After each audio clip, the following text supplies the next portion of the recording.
Hey guys, Dr. Sohan here, and I'm here with Hannah, our fascial stress therapist and personal trainer. And today we're going to go over a mobility flow that is excellent for beginners, and it's really great basic movements that helps warm you up for any of your movement patterns or workouts. So hand it over to Hannah here.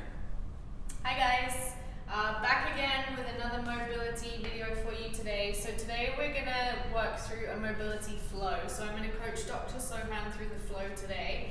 And then we're going to take you guys through the flow in real time. So I really enjoy it. If any of you guys follow me or you've seen the doctor share my mobility flows, I really love these. They're a great bang for your buck warm up so that you can get the heart rate up, address all of the joints that need extra range of motion, and kind of get yourself prepped and primed for movement. So we're going to do a basic beginner mobility flow today. This is going to be really good for the hips and the lower back.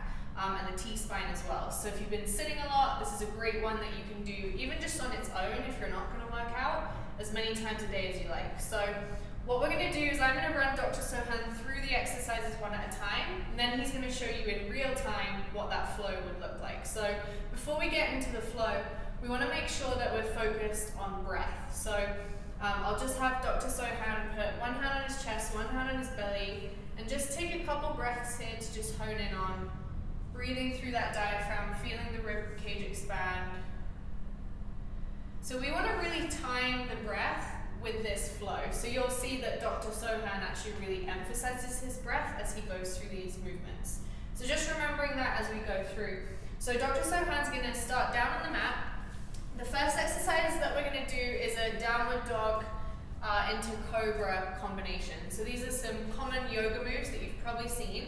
So Dr. Sohan's just going to really drive those hands into the floor, flower out his fingertips, and really drive those fingers into the floor, and just really thinking about lifting the hip bones up to the ceiling, just sitting those hips back. And he's just going to take one or two breaths there, and then from this position, he's going to transition straight into that plank position and lower himself down into a cobra. So he's going to drive the hips down into the ground, breathe out, and lift that chest. Looking up to get a little bit more of a stretch and really pushing those hips down. From this position, he's going to then transition back into the downward dog in his own breath. Awesome job.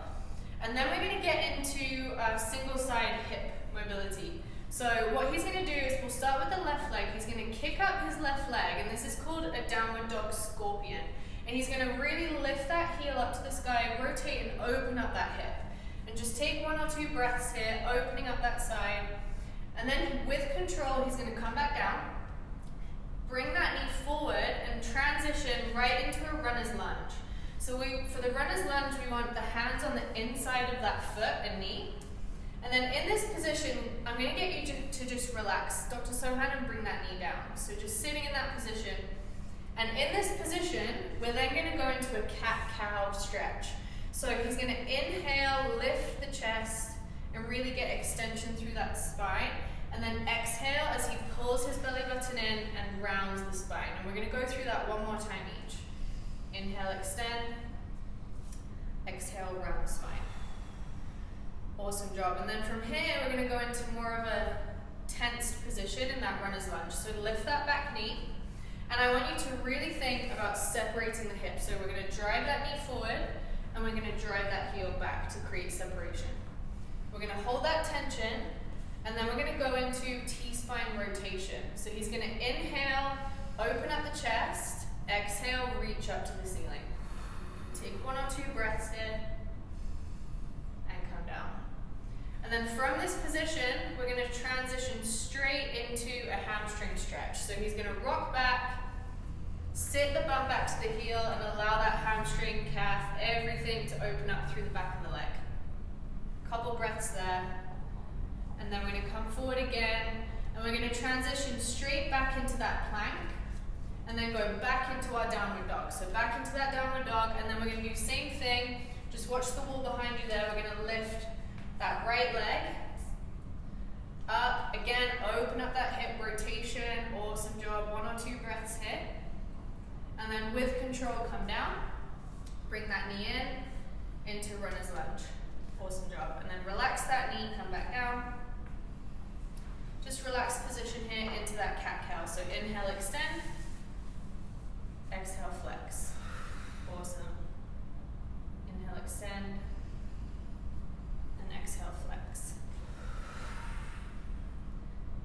from this position, we're going to get into that tensed runner's lunge again. So really creating that hip separation to open up that hip socket, knee forward, heel back. Inhale, open up that chest. Exhale, reach for that T-spine rotation. Awesome job. 1 or 2 breaths here. And then bring it back down. We're going to go straight into that hamstring stretch. So hips come back. Open up the back side of that leg. You're making me want to do this right now. And then come forward again. Straight into that plank position. Finish off with that downward dog. And let's just add another cobra position in there. Just transition into that cobra. Just to release the front of the body. Open up, lift that chest, lift that chin high. And if you like, you can finish off. Let's just go into a child's pose. So just sit the hips back. Awesome. And just taking a couple breaths here. And that's your flow.